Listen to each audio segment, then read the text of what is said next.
Well,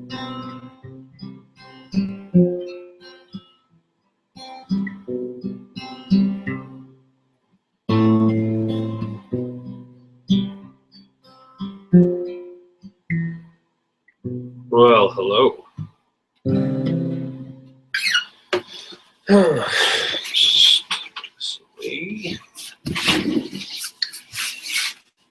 Well, good evening, everybody. I'm glad you all can make it. I just thought I'd give maybe a minute or two to get everybody in here. I know we're piling in. I'm glad you guys could take the time out of your guys' schedule here tonight to join me. Talk a little bit about what I went through today. I talked a little bit earlier on the live Facebook feed. So I'm going to pop over to Facebook here now and just post a little group. Let's go. You guys could let me know if you guys are with me.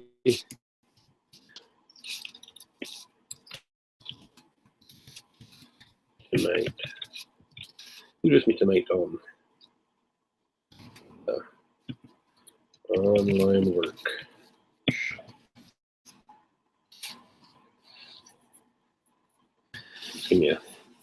Let me know you're there. I know this the jam where I bought the software. It cost me like 500 and some bucks US to have this software in place so I can do kind of these online workshops. It's not just a one-time thing for myself here. This online workshop will be able to help me assist many people that are interested in other great features, such as great news actually that I have.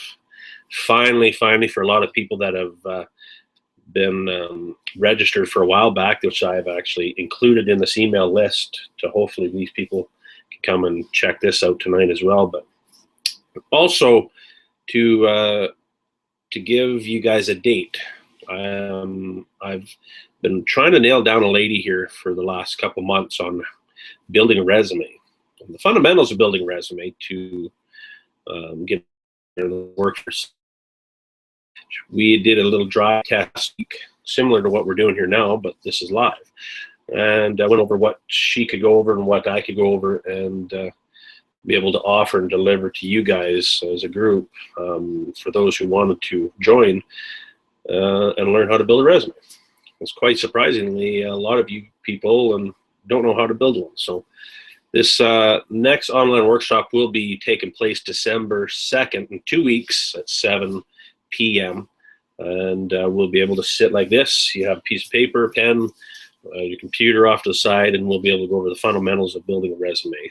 I know it's not a guarantee by no means to be able to get you that job, but nonetheless, it's a tool and an opportunity for everybody to utilize the services that I want to give to you guys. So hope you guys all appreciate that.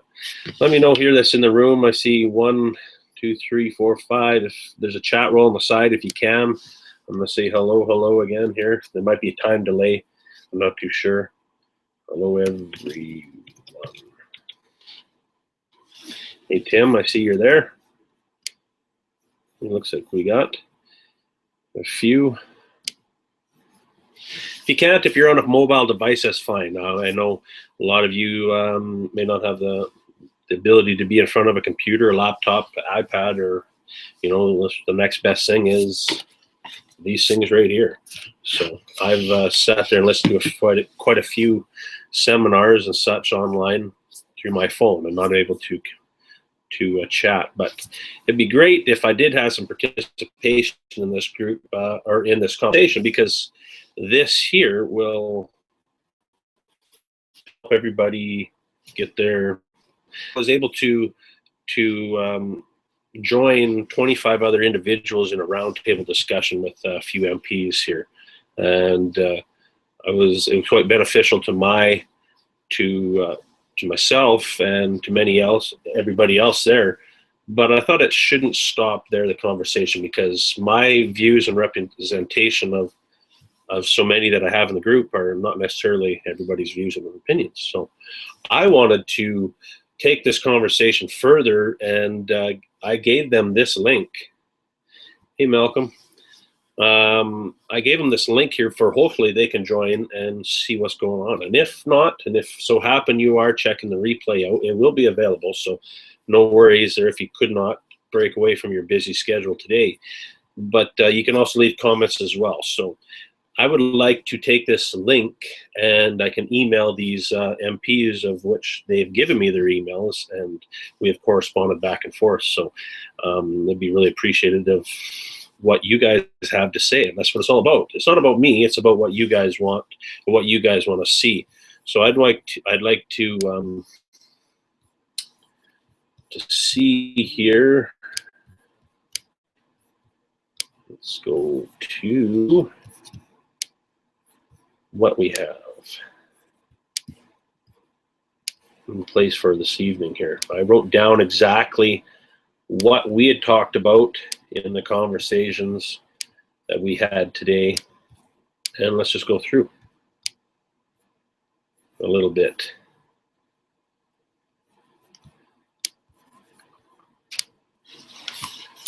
Give me a second here, guys. How many people are here with you? Can you get access? I see Malcolm's on here, Timothy's on here. We got 59% of people attended here already. One request. Invite to speaker, George. Invite as a speaker. Awesome, guys. Really like to hear from all of you here. I'm just going to pull up something here so we can go off of. Because actually I clicked the link that you clicked and put all the heck, daddy.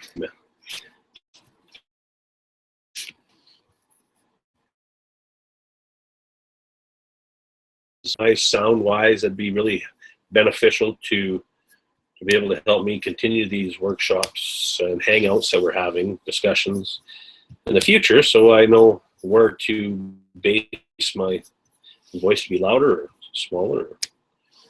You might hear some clicking in the background. I'm just loading up my email. If you guys can have a piece of paper and a pen, so write down some thoughts of what you'd like to see, what your story is, because that's essentially what this is about, is each and individual stories. I was able to tell my story, and and it touched a lot of people. And they, you can hear stories from someone so down the street that they're having problems, or they had to lose their truck, or whatnot. Am I there? There you go. And it's really beneficial. Click on the YouTube link.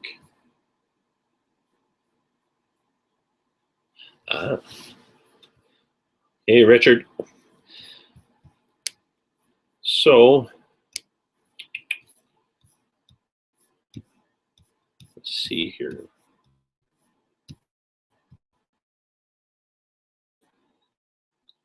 I say to everybody, and myself, even as technology savvy as I'm wow, it says it's expired. Even if I try to click in, those webinars expired. I didn't know it would expire. That's something new to learn. Workspace. Give me my accounts here. I've had discussions here with a couple individuals regarding coming on here to this evening here to talk about it as well, because it's not just a one-way conversation. That's why I had this, is so we can all attend here. I just had an email here now.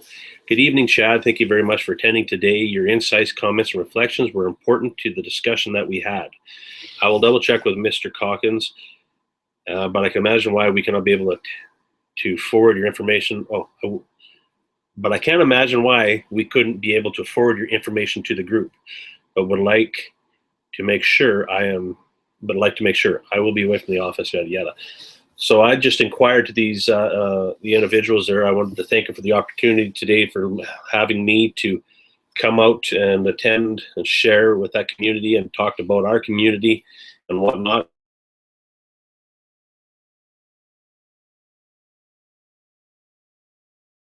I was talking to so many people that didn't get a chance to get their info, and I'd like to get their organizations and see what they're about, and see if they'd be willing to jump on with Oilfield Dads in any way to help spread their cause as far as services and tools that everyday people are trying to get and acquire. So one of the main topics here we can discuss here is a discussion on Alberta's economy, what went wrong, and how did we get to where we are today. So we can start off with that. This, copy it. Let's go to the Google Hangout here, and I'll put this down there. Boom. Discussion on Alberta's economy. What went wrong? Well, we can sit here and blame the new government that came in, but there's a lot of us may think as well, but they didn't control the oil collapse, but they sure didn't help with the job creations. There's many frustrations in my end. I've tried to stay very nonpartisan in a lot of places with and who I'm not with, but I'm pretty sure you can read between the lines that I'm very not for our current government right at this moment. So I really appreciate everybody's input on here. Obviously, we want to create the conversation to be very, very positive looking, not very much negative, and kick them out and which we all can do in 2019. But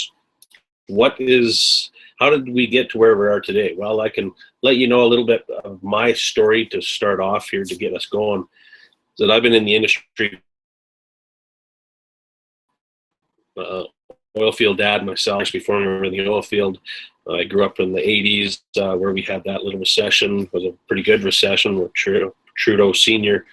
was in power, and then throughout high school getting in the oil field and making my way up into a supervisory role, pipeline facility project management positions.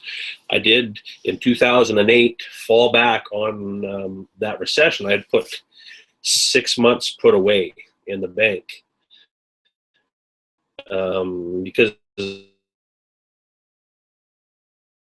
60 to 90 days worth because of breakup, and I was able to put 6 months away in 2008. And when I come back from a little vacation at the end of 2008, 2009 started, I was off 6 months. And I thought, well, what am I going to do? There's many times where you're always working and you figured, you're working so much that you can't afford to take the time off to go upgrade or go take a course that you really wanted to or could help you. You're wondering why these people that are coming in the industry that are making more than yourself because they have the tickets and you don't. You just didn't find that time to take off. And I always thought myself that I could never afford to take the time off to get these tickets because you're either missing out on a bunch of money being made or couldn't be able to afford to live. Well, quite frankly, in 2000, find a way to live and forced to live off what you had, right? So I was able to utilize government grants. I applied through some government grants to be able to get funding to go to school in Red Deer. When I sent away all my bills, what I had, and I got approved for funding, and I come back, I had that I think it was $7,400. And I was pretty surprised. Wow, this doesn't cover all my bills per month, but I think we might be able to do it. But then I found out that was for 2 months. I'm like, oh, that's quite the pill to swallow. If you look at your mortgage payments and truck payments and that stuff, it eats it up right quick. So, my wife had to do some part-time jobs and myself included here just to make it through and living off our savings. So long story short, we made it through the recession of 08-09 and didn't lose anything. Now, as me being obviously now my second, as a veteran, I should say, of the economic downturn, we were all right back to work, right? And it was hard for the next 5 years. And for many of us, we had to catch up on the money that we spent. are put away. So, and I didn't want to have that situation happen again. So I ended up doing the big catch up, and then in between taking some time to family and money, things that maybe we all should have never spent it on. But at the time, things are going good, like we all have. So you tend to treat yourself a little bit better than sometimes not of. Splurge on, I used to get coffees every morning from Tim Hortons. I don't go to Tim Hortons anymore. We make our own coffee. Stuff like that. You trim the fat. You don't need the cable. You don't need all these other stuff. So we all learned how to trim the fat in many different cases. But when 2014 come around, I had quite a considerable amount of money put away. And I figured it was enough to pay my taxes and enough to get me through at least a year's worth this time if I spent wisely. And lo and behold, in January of 15, the crash happened, and I was currently employed through, well, yeah, exactly. The price of oil was a big one. That crashed, and, and I was forced to take some time off, and I talked about over the last 5 years before, I made quite a good chunk of change, and I was always striving at the last year end to look at how many more days do I got to work to increase my last one, right? But in turn, I was spending more time away from my family, 333 days in 2014. So when January come around of 15, and I was told, we're putting it on the shelf till third quarter, I wasn't too sad about it, because I thought, okay, I guess this is another 6 months turn down or recession. I can make her through. I was able to fall back this time on my ticket, pipe fitting ticket, to go do a shutdown, which was great. My wife had our latest child here in March. We had my boy in 2009, so she said she's never getting pregnant again, because. So I apologize for everybody out there. But all joking aside, it's been 2015. I was able to work a few months from, I think it was about April, May, and June, and then I took the summer off. And what better way to enjoy the summer off and doing things you want to do without having to rush to go back to work. And at the end of that summer, I was sitting around, and as many of you know, that I started oil field ads. I was wondering, and I thought this recession is a little bit different than the last one. It felt a little bit longer, and I started reaching out to people. And lo and behold, a lot of people like you guys have gone through the same stuff that I was, as far as, no work, some stresses. A lot of people came in the industry late and was cashing in on some good money here that haven't been through the recession of the first one. And now they're feeling the pinch and didn't have enough put away. So a lot of people are losing things and making some tough decisions on what they had to keep and what they had to let go. And myself, I was in a little position to weather that storm a bit, but also think of how I can give back to you guys as a community, and not just created another Facebook group where it's just useless memes and negative postings everywhere. Because quite frankly, I don't like to look at Facebook half the time now anyways when you see all this negative stuff on your news feeds.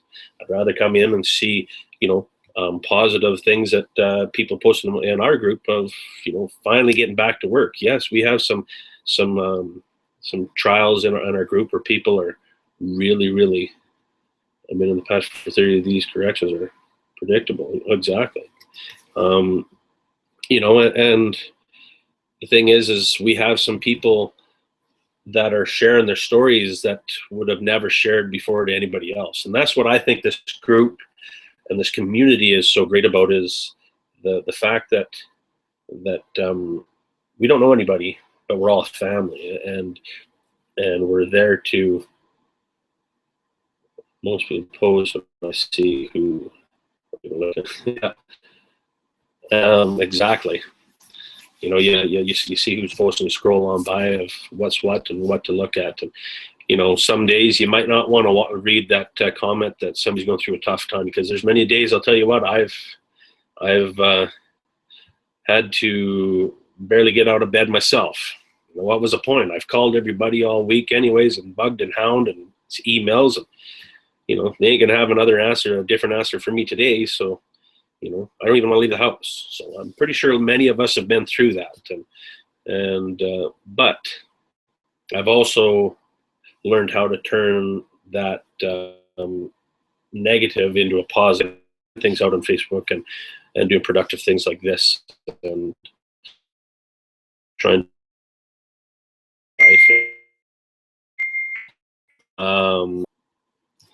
so anyways, that's where I'm at. I hopefully I didn't ramble on too much with you guys, but I wanted to share a little bit about my life and where I came to. I here in the media, as many as you see, I've been, for many of you don't know me, on the news. And I really pushed myself last year. It wasn't that they were attacking them and showing a light to the situation and handled. And last year in Sylvan Lake here, cost me quite a bit of money, but it wasn't about costing me money. It was about connecting with everybody out there.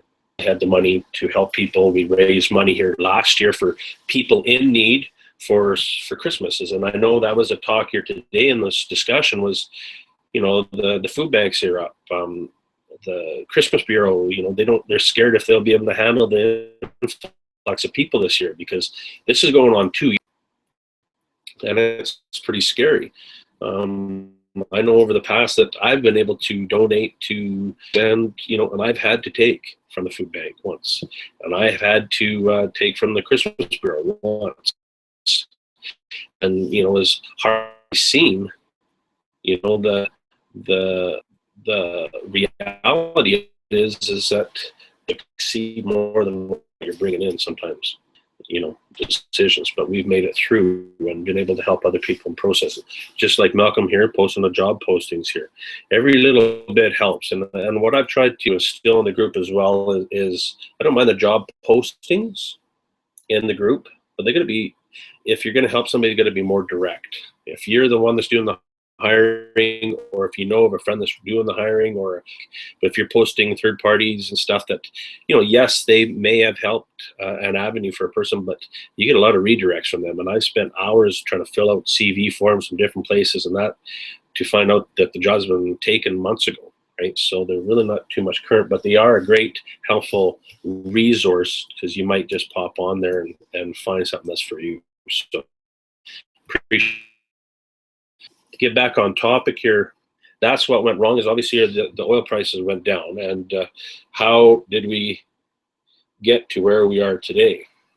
Well, we're Generation X, I think, is ours, where I wanted to give my children what I didn't have when I was growing up, and so forth and so on. So we get to where we're at by overspending, obviously, by living.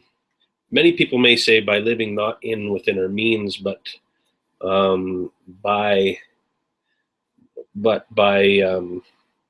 mismanaging our money. We can, the more money you make, the more you spend, right? Your bills are for what you make. So no matter if you have a low income to a higher income, you're always going to have that same amount of extra money, if not. But when it comes to the downturns, that's when you got to start making tough decisions. So, or maybe not learning how to manage your money properly, because I'll tell you what, am I the best to handle the financial situations of my family? Probably not.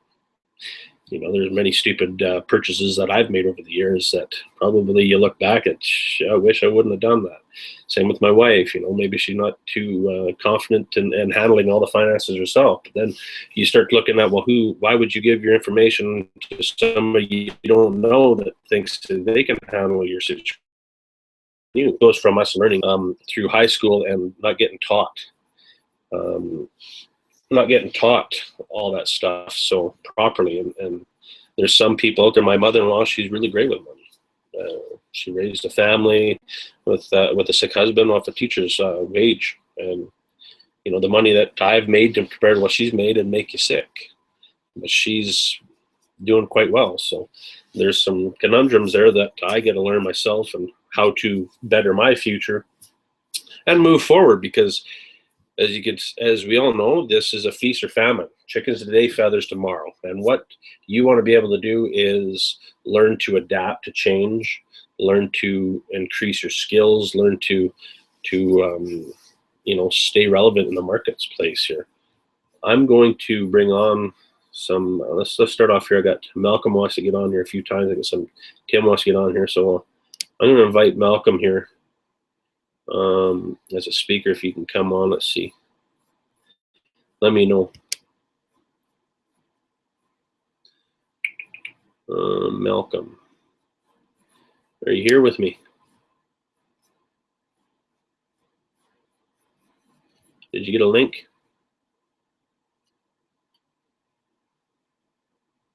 No. Gonna bear with me here too, because there. Return this. Nope. You must be having to install a plugin or something. I've accepted your request. Let's hopefully on here. Also, Tim, are you there? I'll get you on here as well. I'm gonna invite you. So, as far as that's kind of my story that I gave the MPs of where I was at. I've went through some trimming the fat, so to say, to making things work for myself included. So another discussion is what I just went through. I kind of jumped the gun there.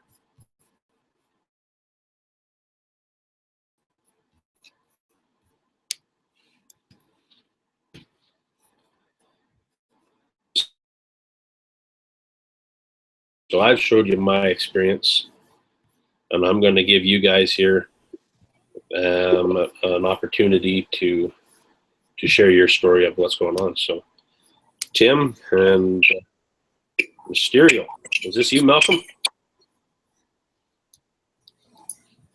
So I've showed you. Are you there? There you go. I'm going to give you guys an opportunity to read what's going on. Tim, is this you, Malcolm? There's a delay. Hello? Go ahead.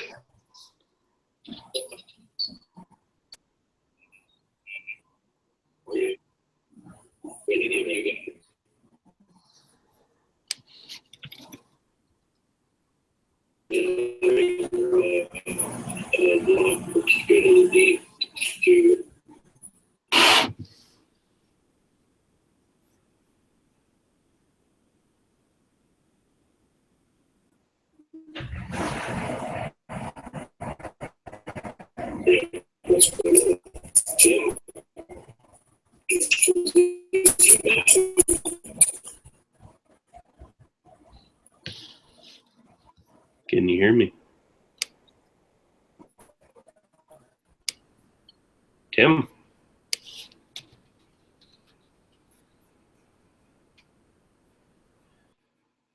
Are you there, Tim?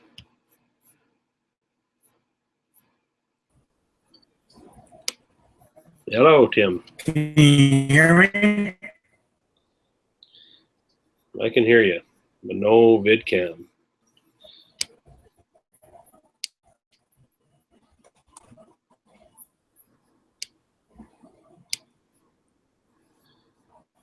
Great thing about technology.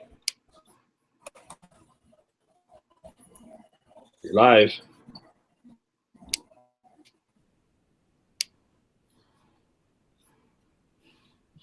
Tim? Internet connection sometimes. There you are. I'm trying. Can you hear me? Yeah, a little bit. Hopefully I wasn't coming across that choppy.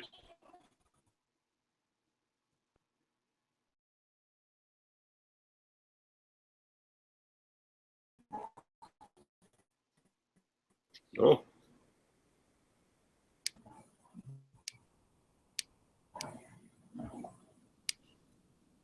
Your connection is difficult to see your connectivity. How is mine weak? Let's see this.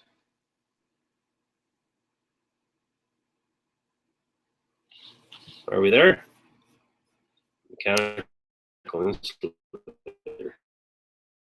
I'm going to try this.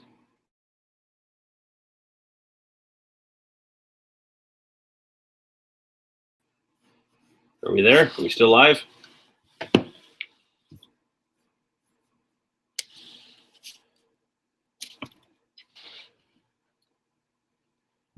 Are we there? Are we there? Talk to me.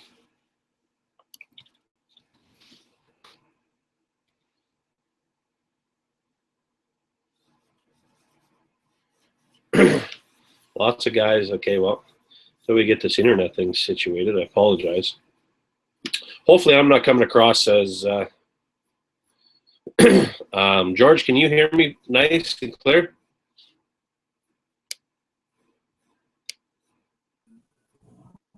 Hello. Hello. I can hear you now. Hi. Chad. Go ahead. Yeah. Yeah. Hey, all right. There we go. Progress. That's 2 thumbs up, bud. Yeah. Appreciate you coming aboard there, Tim. Like I say, a lot of us here have joined the group and sharing some stories, and I appreciate you coming on to give your take on things. So the floor is yours, my friend. Oh, thank you. Bear with me. This is the first time I've ever done anything like this, so it's all new to me. It's a learning curve. But anyways, I started in the oil field back in it was 1976. In Red Deer, I started with Dresser Industries with their Eskimo division.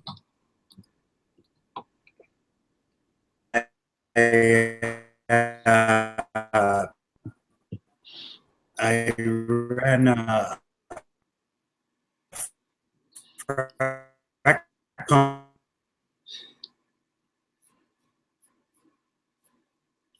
When we lost you.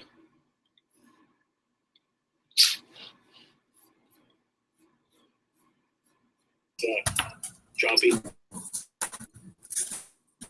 There you are.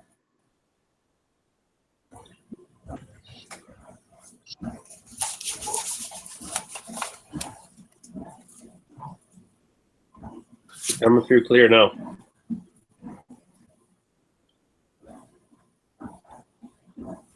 Hello. Yeah, you're coming through clear now.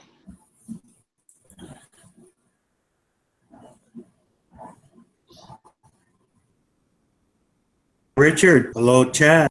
I'm here. Keep going. So, anyways,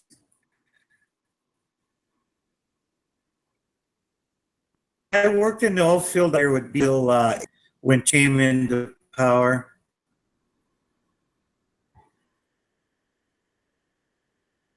Transferred with Houston. Are you hearing me, Chad? Yeah. It's just breaking up a bit, but hopefully it'll get better. I'm trying. Hello, Kind of hello. like our government.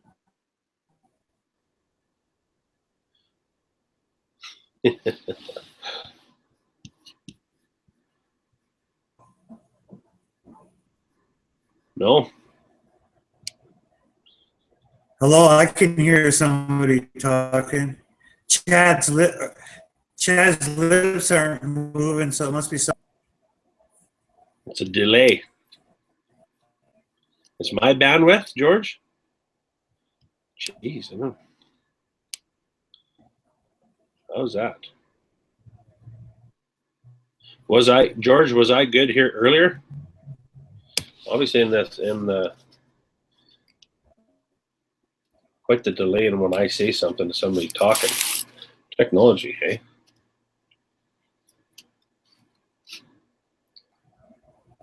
Oh, there you go.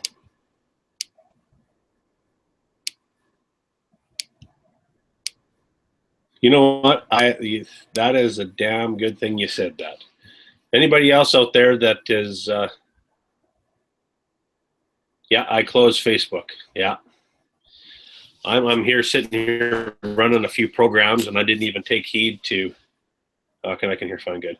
I didn't even take heed to the own webinar's instructions of closing all these background applications. So, anyways, hopefully, let's try you out again, Tim. Are you there? I'm here. Boom. My bad. Go ahead. I can hear what I've said before. Okay, now it's gone.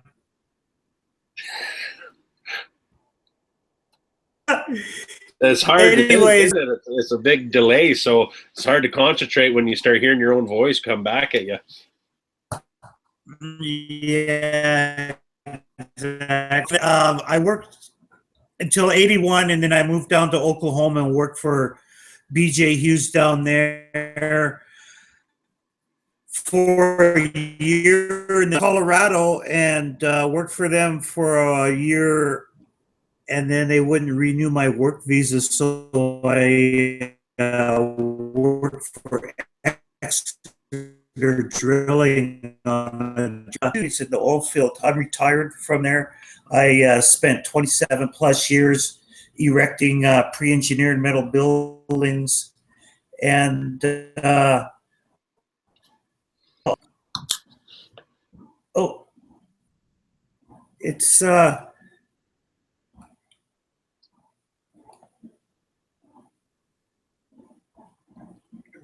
it's I've seen the ups and the downs. I've seen it in the construction fields. I've seen it in the oil fields, and it's just really, really bad, really bad. So, what do you think we need to do? You know, obviously, what do you think needs to happen here for us to get back at her? We need to try and you know, if we had if we could get the farmers and the oil field people together and get them to talk about E85 fuel, and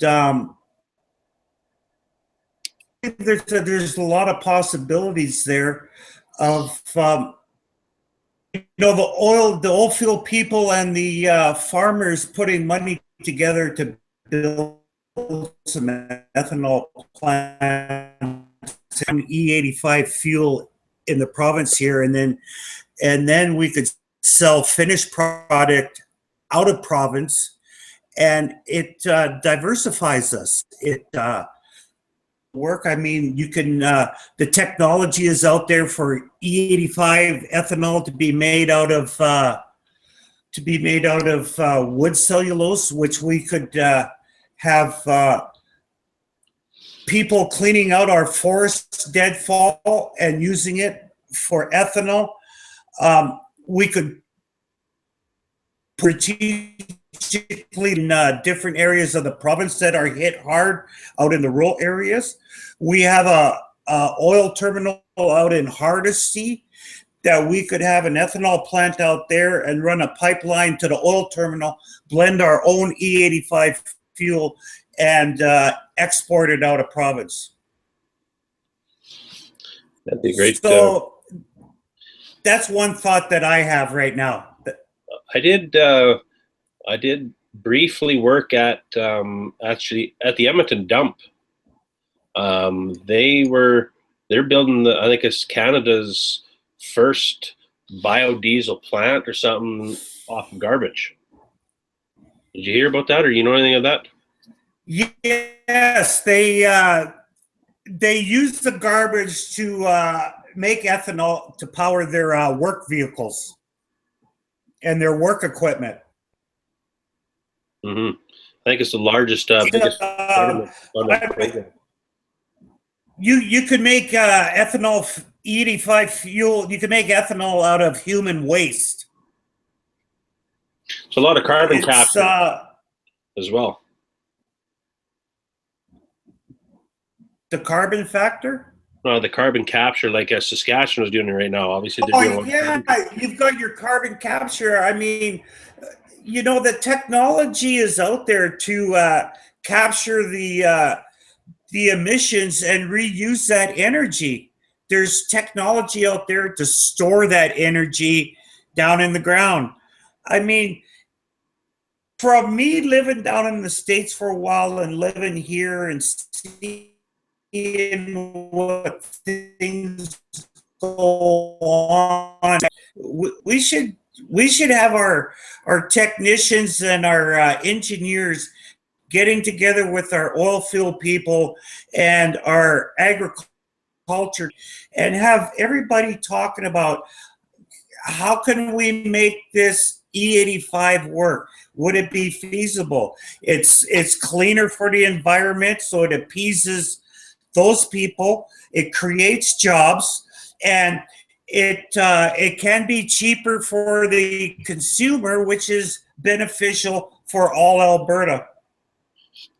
There'll be a lot of educational and people getting into to train for these jobs too as well. So there's going to be some funding or something in place for us to get retrained. Because I know myself as a journeyman fitter, I was told that a lot of, if I were to go say wanted to become a sprinkler fitter or a gas fitter in commercial, and things picked up roaring back in the oil industry, there won't be willing too much to hire you back, as you haven't been in your trade as long anymore, right? So it's like if you've let that go and started something else, and you may not be as fresh and as expert as you need it to be, or expert as you need to be for that position.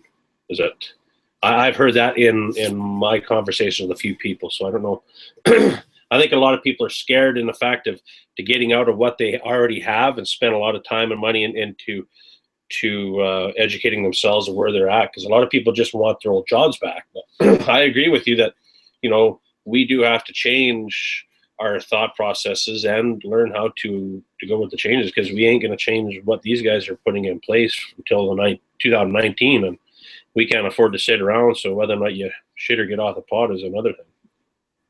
Well, exactly. But, if you're a pipe fitter, you're a pipe fitter. It's a pipe fitter on the oil field, on the oil line, or if you're a pipe fitter hooking up an oil line or an ethanol line to an oil line.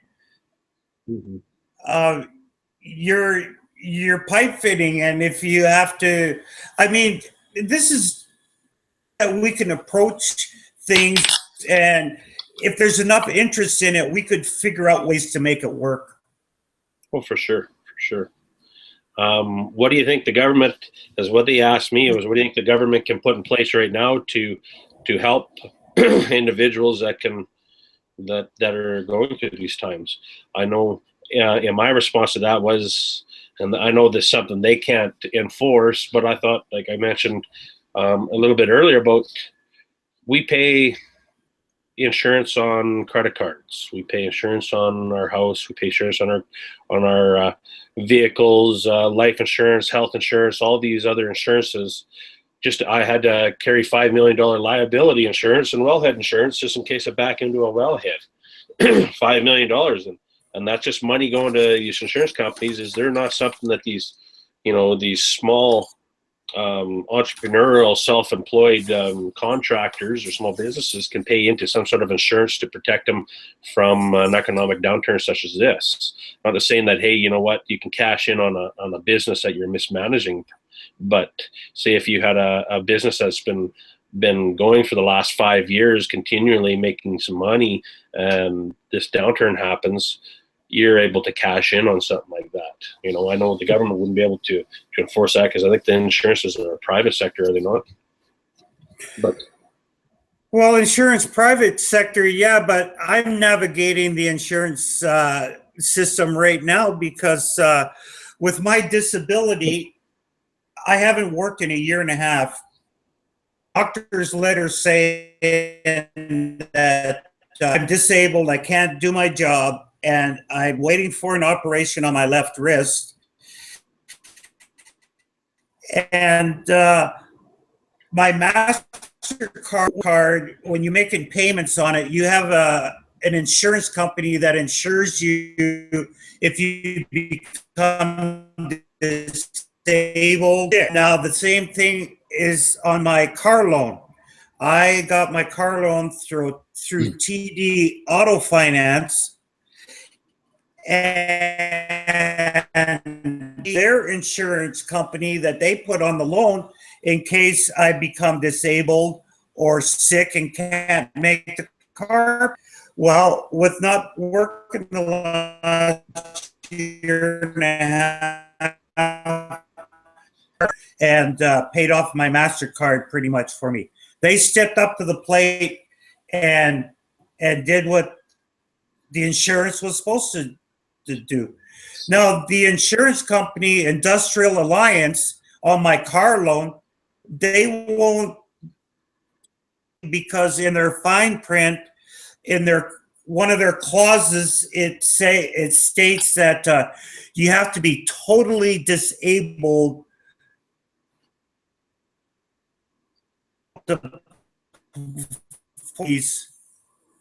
and they turned me down.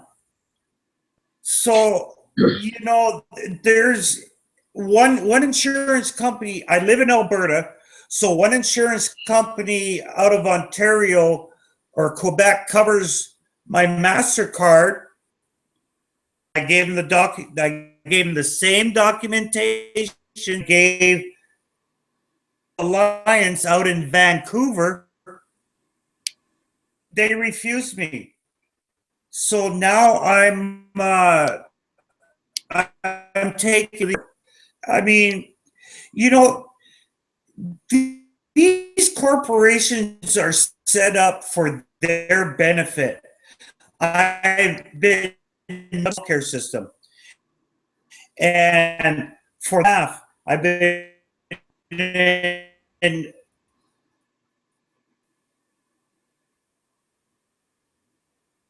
insurance union out there, and all these entities are set up for their benefit. Mm-hmm. Really don't care about us. They care about the dollar, the bottom line. It's all the money. They don't care money all the time, but it's set up for their protection. I found a flaw in the banking system, and call them on it. If I have to get legal representation, I'm going to call this credit union on it and take them to court over it. It's ridiculous, the amount of power that these corporations have. The thing is, too, though, Tim, is, as frustrating as a lot of these stuff is, there's so many times I wish I could have taken people to court or corporation court, but they got a lot more money than we do. So it's, they can tie you up in litigations and on and on and on and on. So you ain't coming out on a winner on this. So what I did find out, too, was, and I think I did post it in the group a little while back, because I'm a contractor and I was paying through the BMO. I had a BMO MasterCard and I was paying insurances on it. And I was going through, obviously, the rough times everybody else. I'm thinking, well, you know what? We're paying into these insurances, but can't capitalize on any of them. So I was able to call the MasterCard for BMO, and they were able to look at how many years I've paid into this, and then said, well, they would have had to have mentioned that it wasn't available for subcontractors. Well, they knew I was a self-employed when I started up my business, obviously with their bank. So for them to allow me to pay into this was ridiculous, and I was able to get back $2,500 worth to put down on the credit card. But in a Capital One, it doesn't matter, and I pay thousands of dollars. And I think I've helped quite a few people in our group calling this number to to get some money back, which has helped them out. But like you say, you know, some insurance companies, they're not in there for your best interest. They're in it for theirs. And, you know, I think that'd be the problem. If you don't try, you never know. Exactly. I mean, these companies, I believe they have the mindset, well, they're not going to do anything because we have deeper pockets and we have the lawyers. And so that's their mindset. So when there is an opportunity to challenge them on it, I feel that I need to take that opportunity and challenge them on it. I don't know if, like you say, when we're talking here right now, the whole purpose of these rallies, and I think if a lot of people wonder why, you know, all these rallies are taking place and what's the point of going and all that, but you know, you can sit in your house or wherever and bitch about the current situations, but if you don't take the initiative to go out, at least just to stand in solidarity with a lot of these supporters of our industry, then, you know, whether or not you think it may make a difference or not, but you're stronger together, and that's what we're doing here with 8,800 people in this Facebook group. Why I chose to have this online discussion is to be able to give everybody an opportunity to say what is on their mind, and then give this link to them so they can watch it and decipher if they want to watch the whole thing or take the points that are valid. I like it. I like him somebody else. Yeah, no, I hear you. You know, I got quite a few people here tonight, and I want to appreciate you guys coming out. I know we are going to 51 minutes here. Like shit, we could talk all damn night. I don't know if anybody else wanted to come out. I know Malcolm wanted to. I don't know if he's still there or not. But I know our internet connection has gotten a lot better since I've closed a lot of things. So yeah. Here's, you know, one thing about the internet, right, and technology, no matter who you are, things still end up. Yeah, I closed a bunch of my windows too, and it worked out really good. You know, we take this stuff for granted, but I'm just trying to get in now to, you know, where they've talked about. This is the PC government, which I went to, are these MPs, and they're talking about Alberta. What's it called? The Alberta Task Force, Alberta Job Task Force, and what is compiled up is 29 MPs and 3 senators, and they're going out and seeing and talking to people what they can do. And I've talked to another individual, Bernard the Roughneck, here earlier this evening, and he was, you know, all for it as well, but he was kind of concerned on, is it just their political agenda to say that they're doing something? You know, it's like, you know, here's this bike, but it's only got a front, and it's got a front wheel, and it's got a self-greasing chain on it, but you're missing the back wheel, right? So that in turn, you know, they're trying to say they're helping you and giving you these great tools and resources, but they're missing vital points. You know, I think, and I touched with Bernard as well, is that, you know, these employers, say if you wanted to get trained in another position, the employers can pay for 1/3 of that training, and then the rest subsidized by the government. But a lot of these employers don't have that kind of money to be. Why would we train you when there's other people that have them kind of skills already? So that's where something that they can either eliminate and put in places that either government funded training programs where we can get trained for these new skills and jobs that are coming out. I know I've always thought here too, why don't they want to plan this this carbon tax on everybody? I hear you, Richard. I'd love for you to come on and chat as well here. We'll have to get together on another webinar here down the road here a little bit and get some more feedback, because I know this is a conversation we could carry on for a while and talk and really get into. But talking about new subdivisions, you know, if you want to start implementing a carbon tax or going greener or whatever have you, why is it not that every new subdivision, every new house is going up in say 2017 must have a minimum so many solar panels and on their house, and where it is feeding back the grid, right? That it is included in your house payment. It is included in the bill. This is our topless hot water tank as well.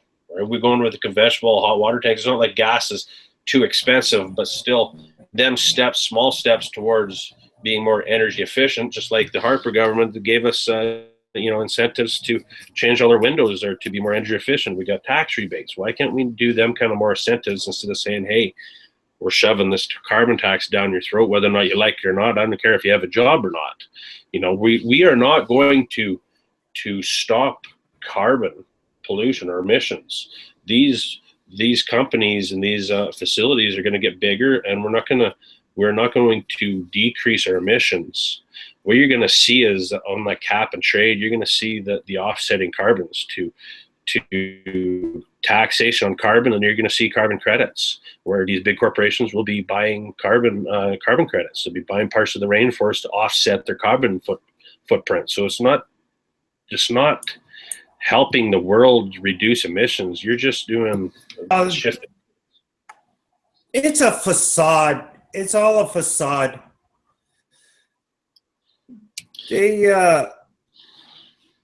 There'd be a lot more done if we went into cleaner or getting technologies in there that cleaner scrubber technology, carbon recapture. I mean, we don't need to be closing down coal plants. We could be putting people to work and revamping these plants and creating jobs. It's just like when you have the flare-off pits out on a well. They have their, and you see it all the time. Well, the technology is there and can get there to recapture that stuff, and they tax on it, and it's just totally wrong. It's economy. It's like they're doing this purpose jobs. They're a lot of Alberta families. Well, and I think we've heard it on many different, obviously on Facebook as well, through all of the different social platforms of either politicians to celebrities like Leonardo, everybody taking aim at these attacks on our energy sector.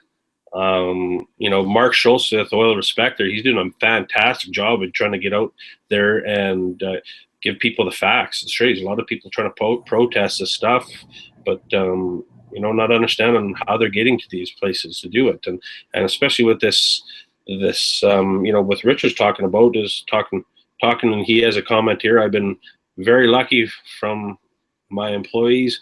I work for a small company that runs pickers and does rig moves. Talking with my boss every day, he says he's very concerned about this tax and what it's going to mean to the little guy that are trying to keep the doors open. Well, exactly. We are a province of small entrepreneurs, and the little guys. Doors are going to close.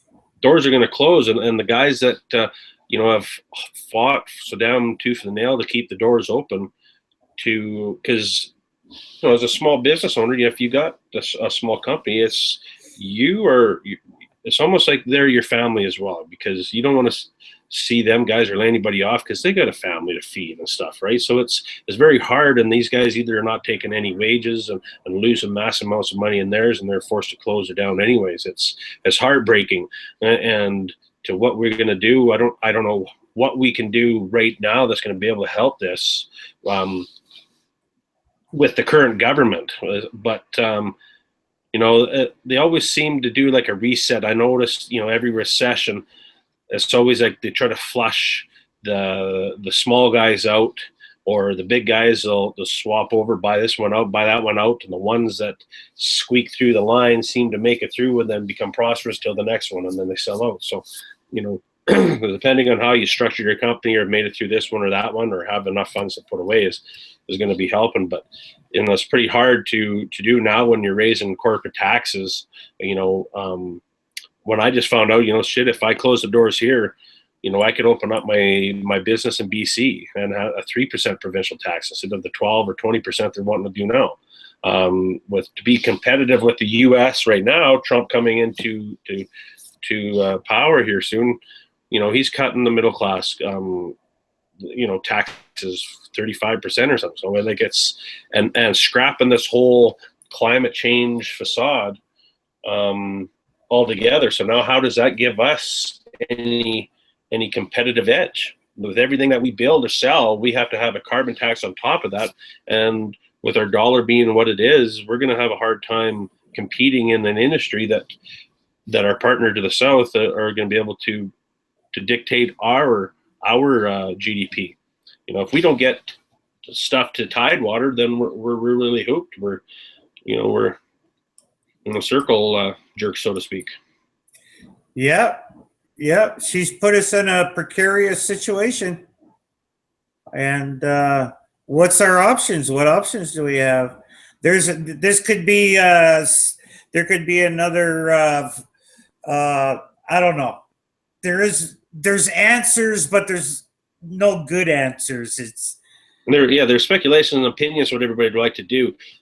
For why can't they let these referendums happen for, say, a carbon tax or because they're scared. Because they're scared. So I think if any government would wanted to listen and really for the people, you got to listen to what's going on. And I've followed the political standpoints down the states there, and a lot of people are upset because by popular vote, Hillary won, but by the electorals. Well, if we would have had something like that in in Canada, it maybe be a little bit more, advantageous for us in the West, because we won't be able to, we won't, by the time the polls close in the East, they're already decided. By the time it gets out West, it's like we're just trying to find out how many MPs are going to have, or how many seats we're going to get, right?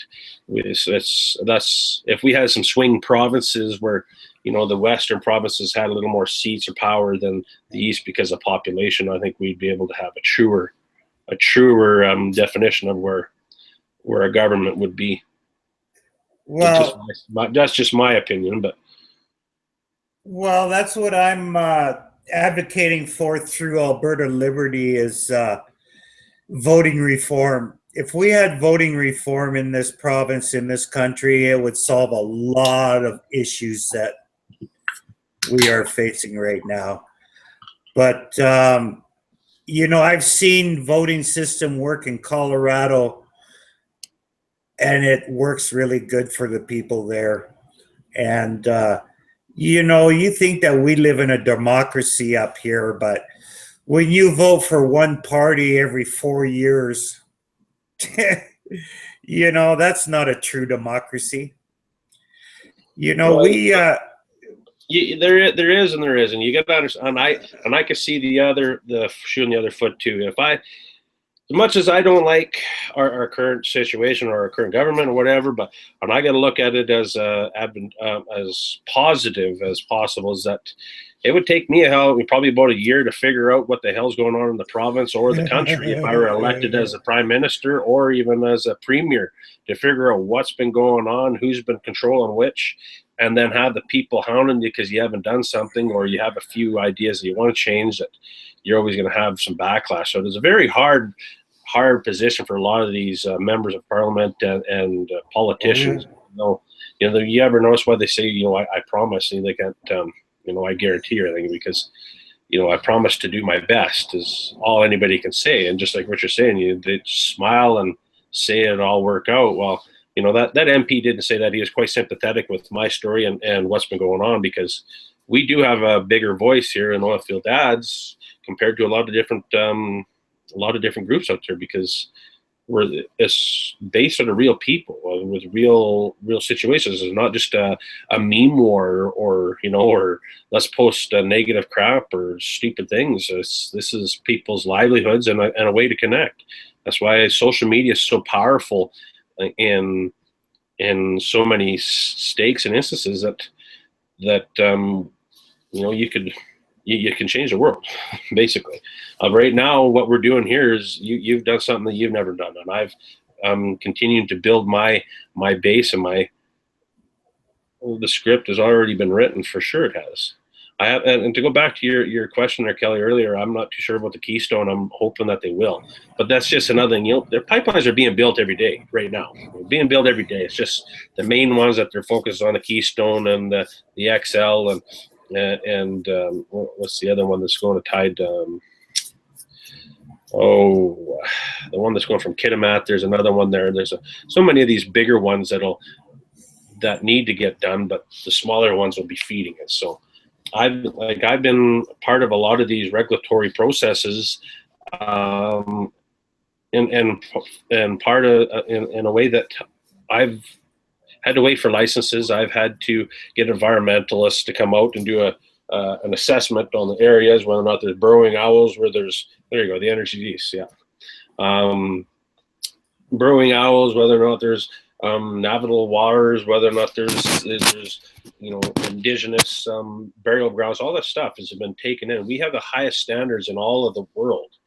I work down in Cuba, and they took the standards of Canada down there. So they wanted to be and put things in as the high standard as what we do. So when everybody talks about the litigations and all these, sure, they approved it, but all this backpedaling on all these,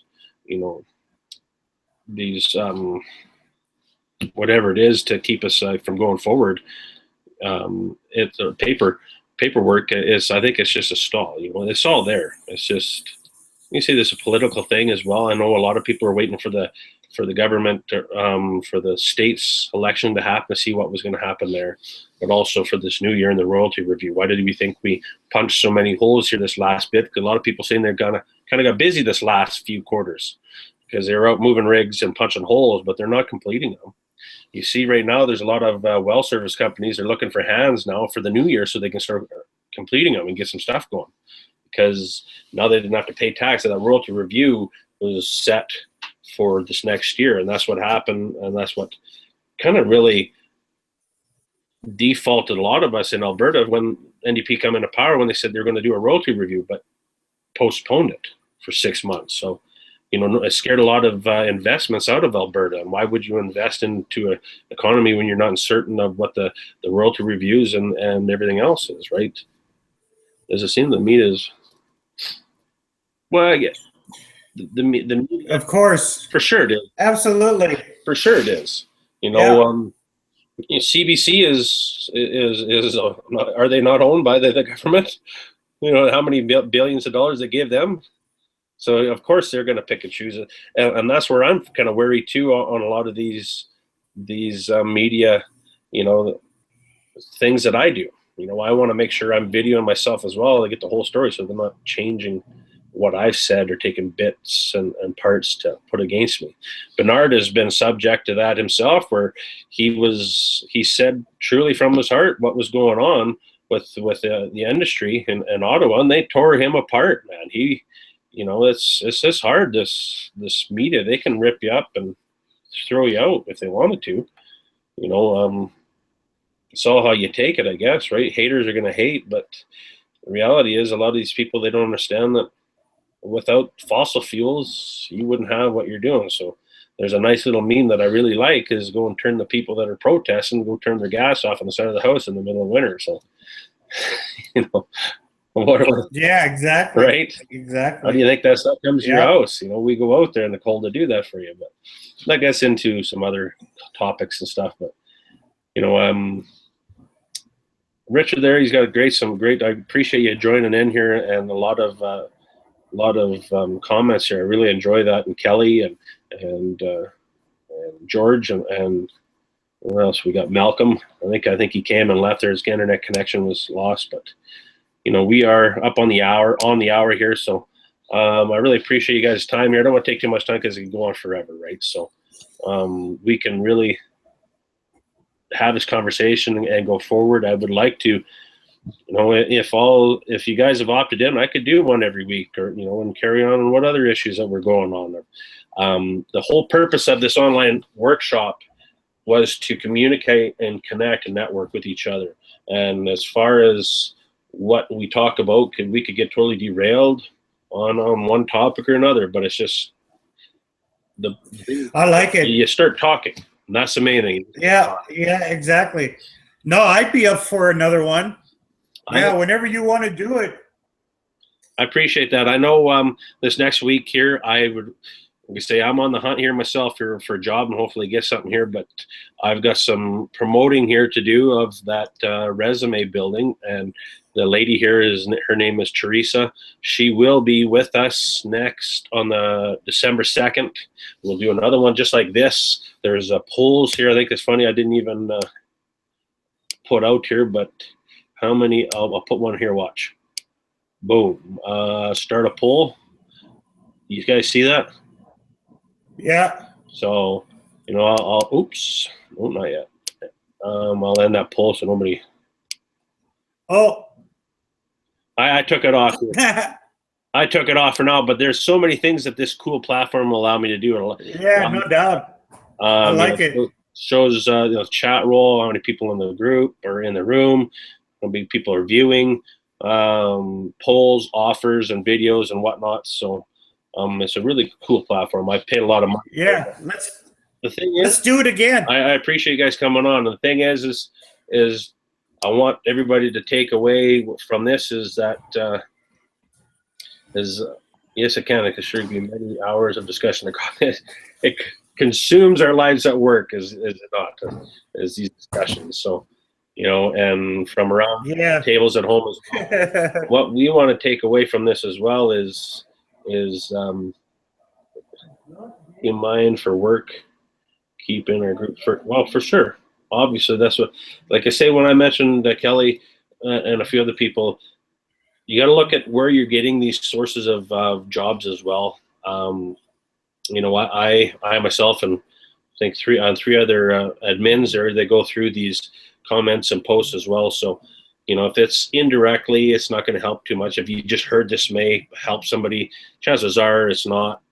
Chances are I've already seen it on Facebook 14 different times everywhere else. So I'm pretty sure a lot of people out there has it. But if you are somebody that knows somebody that needs somebody, that's fantastic. More direct help is better than indirect, and that's where I'm at. So I'm all for helping people and for educating.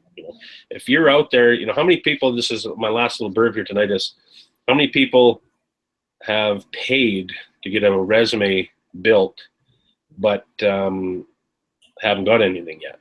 Or how many people have paid and got this service, but the thing you got to understand about these services too, that they cannot guarantee you that job either. So the only way but what you're doing is the right step. You are investing into yourself. No matter if you paid $100, $300, $500, $1,000. Shit, I spent, closer to upwards of the $40,000 mark over the last year in network marketing and learning the skills and the tools, how to these softwares that I'm using to build oilfield ads to get this platform.